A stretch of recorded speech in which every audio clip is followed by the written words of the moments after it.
right, welcome to this week's episode of Fixing Your Agile Coaching. I am professional Scrum trainer Ryan Ripley. Joining me today, Esther Derby. Esther, how are you doing today? I'm great. Thanks for having me. And of course, the audience is very familiar with Esther. The retrospectives book, of course, comes immediately to mind. Definitely taught a generation of Agile coaches how to run an effective retro. More recently, 7 Rules for Positive Productive Change. Awesome book. If you are, if you're a Scrum Master, you're a change agent. If you're a Agile coach, you're a change agent. If you don't have this book on your shelf, run out and get it. Sold at Amazon and other fine book places. It's essential. And actually, Esther, I think we're just going to get right into that, if you don't mind. Why is change? This is like at the crux of when I'm in that Scrum Master / Agile coaching stance. One of my biggest frustrations working in orgs or even on my own stuff is why is change? Why is it so hard to change or to get effective change? Well, I think one of the big reasons is that people think about change as we add a new process or we train a set of skills, and then suddenly everything in our organization will be different. If we just like have stand-ups and iterate. But what they fail to take account of is all the things that hold the current pattern in place. So all of the processes, all of the policies, all of the traditions, all of the ways of thinking, all of the rewards that were built up over time that keep the current pattern in place. If you don't address those, you're just kind of papering something on over the top. So if you say you want collaboration, but everybody's rated individually, it's going to be hard to get collaboration. So that's one of the things that holds the current pattern in place, individual reviews, the way job descriptions are written, all of that stuff. And it's not what people think of first. They think of, let's roll out a new process. How have you seen that? Oh, I exactly how you've explained, except before your book, I never had the right words for it. And so I was one of those fortunate people that got to see, I think, a pretty early edition, or maybe just right before publication. But I remember, going through the book thinking, finally, I've got a vocabulary here. And that's great. And because we make these observations, and really what I think at the core of it, it's like this systems thinking, which I've not spent enough time there. Right. And I know that Jerry Weinberg had some great books in this space. There are some great books from him in this space. I think your book actually fits in this space very nicely as well, because it really highlights the systems beneath.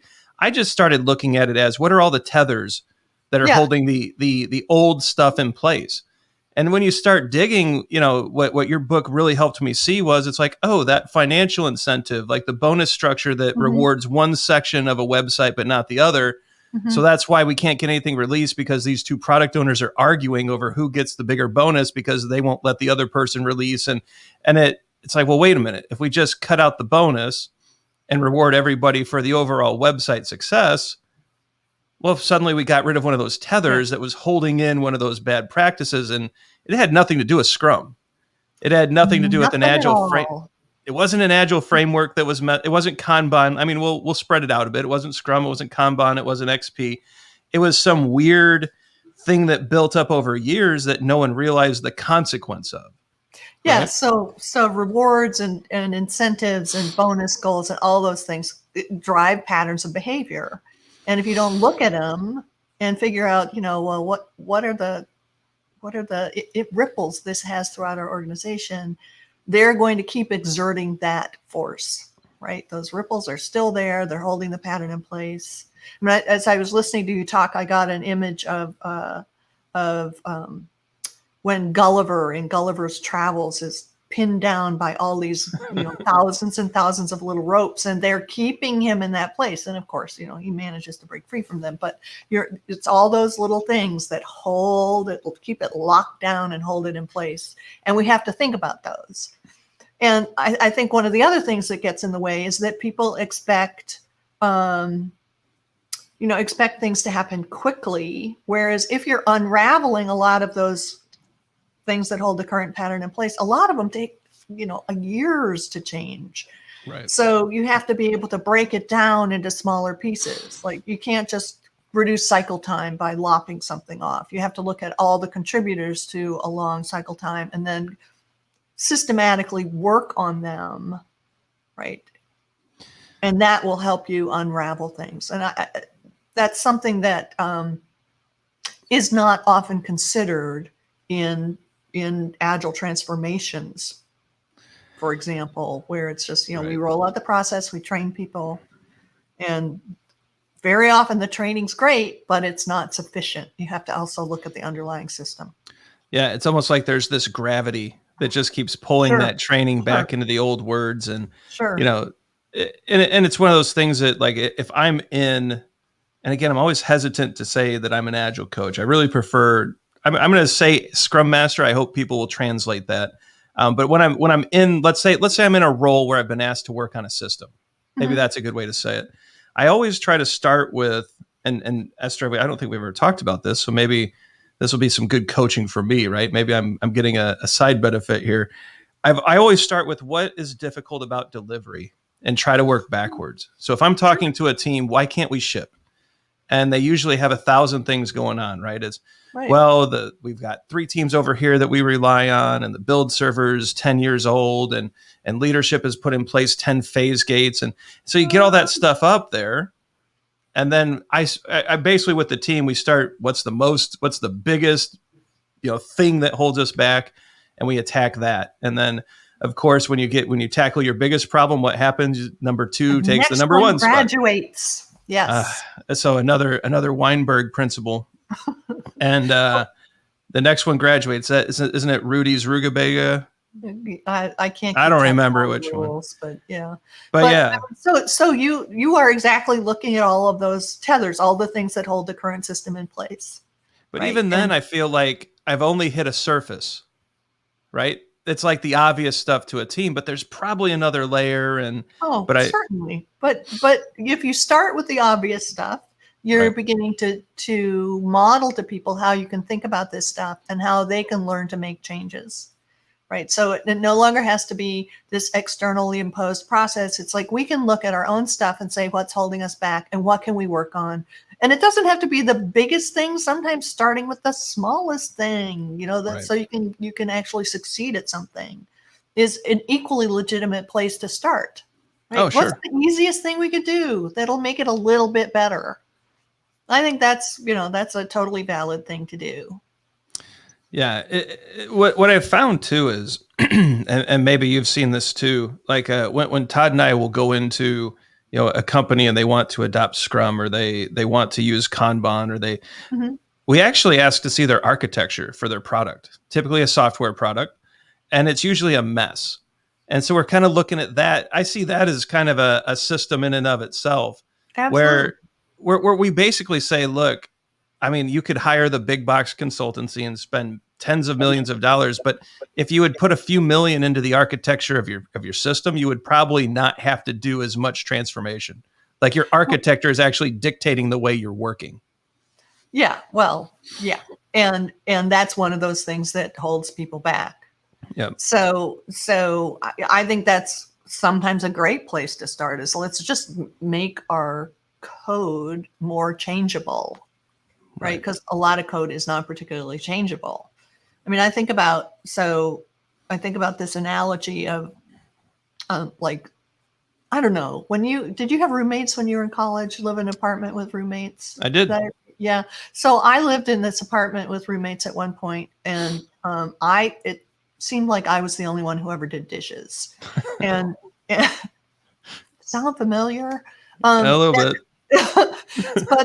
But so here's the analogy. If you don't clean the kitchen after every meal, at a certain point you have pots and pans and dirty dishes stacked in the sink and over the counter, and it gets to a point where if you even want to boil an egg, it means you have to dig through all these dishes, move them to another place, clear some room, find a pan, wash the pan, go through all of this rigmarole just to boil an egg.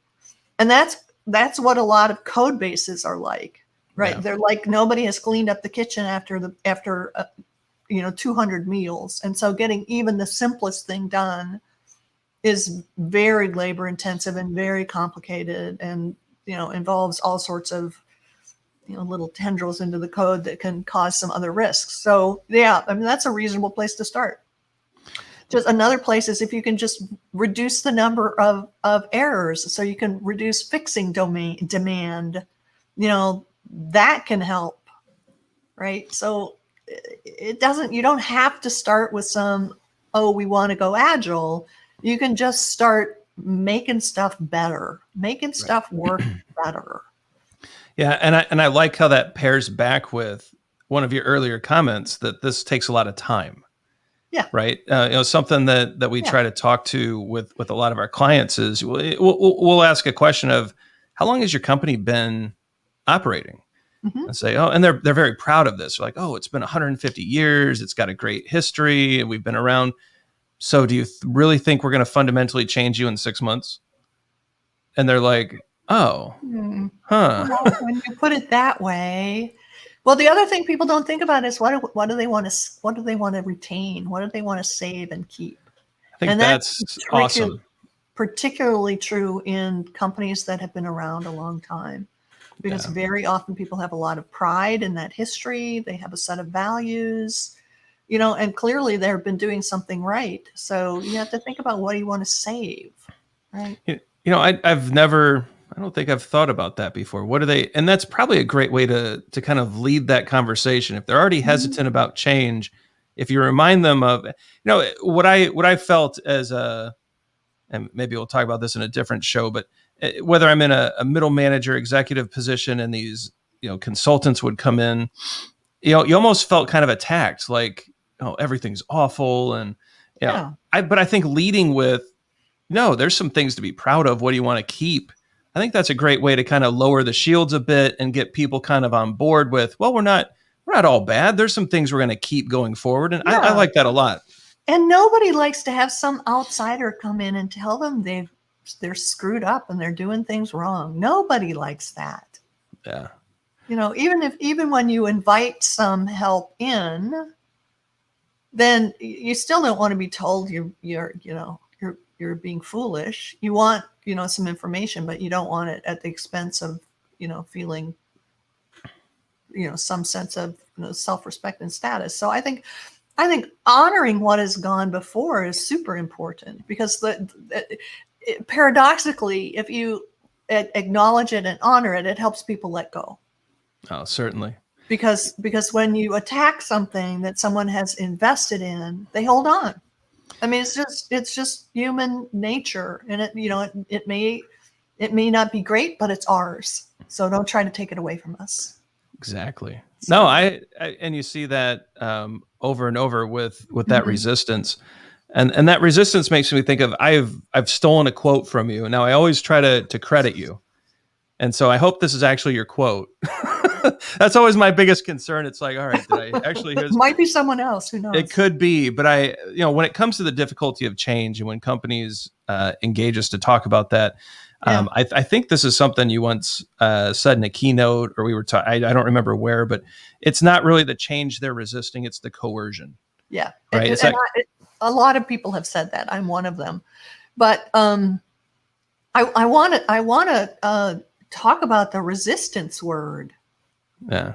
Okay. Because I think, when people start talking about resistance, what do you do when someone's resisting you? You push them, right? You push back, or you try to figure out ways to get people to move. And I think it's in some ways more useful to talk about how people are responding to change, because it's usually full of information, right? So we're going to change the word resist to respond. Okay. Is that? Well, so do an experiment and see how hard it is to change using that word. Very fair. That language usually, yeah. No, that totally makes sense. That word will cause problems, right? Yeah. Well, I mean, there's whole change methodologies. There's some of the traditional change methodologies that they all include a part about a plan to overcome resistance, which once you framed it that way, it becomes oppositional.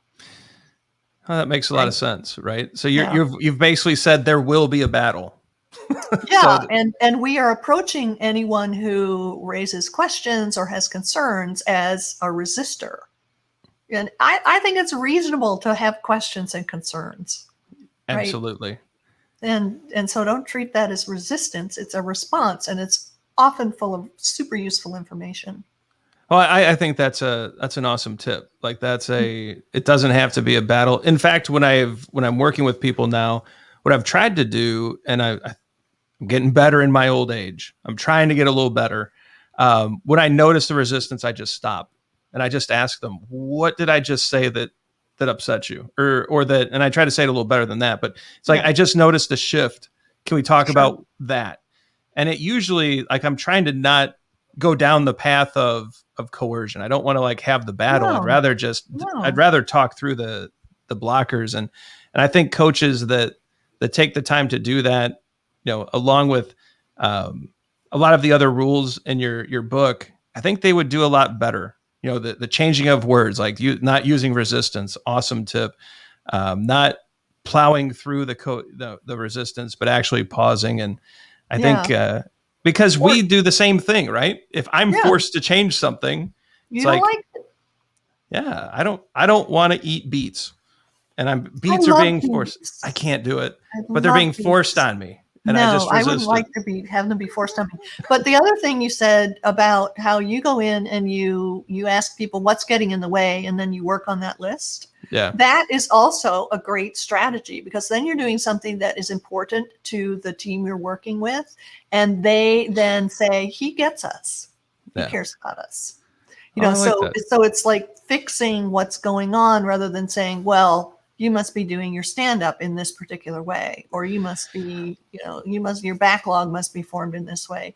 You're actually fixing problems that people care about and making their work life easier, which builds trust, it builds rapport, it builds respect, which makes anything else you try to present to them that might be agile-ish, it makes them more receptive to it, Well, right? and Because and hopefully they that's what know you agile care. coaches. That's our job, right? And hopefully that's what agile coaches are doing.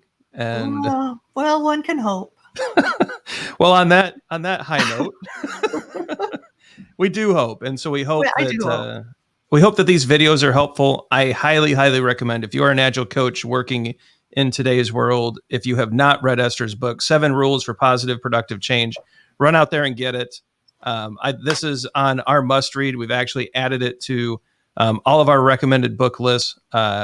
For any class that Todd and I teach, we discuss it and say, go grab this book immediately. Whether Thank it's you. the leadership class, the Scrum Master class, the Advanced Scrum Master class, this is a book that we put in front of people. And I think all of you should read it too. Esther, really appreciate you joining us on this episode of Fixing Your Agile Coaching. Lots of great stuff. And yeah, hopefully we can get you on for a few more. I'd love to. All right, it's time for the end screen. All right, everybody, check out the socials. Like and subscribe. We've got a lot of great episodes of Fixing Your Agile Coaching, Fixing Your Kanban, Fixing Your Agile Metrics. Maybe some more Your Daily Scrums will be coming out too, so like and subscribe and you know when they land. Check out the videos below. They just popped up. YouTube thinks you'll like them. We do too. And we hope they're helpful. For Esther Derby, I am Ryan Ripley, wishing you an awesome week. Go out and do some great coaching, fix some problems, build some trust, and hopefully things will just be a little bit better for the next week. We'll see you then.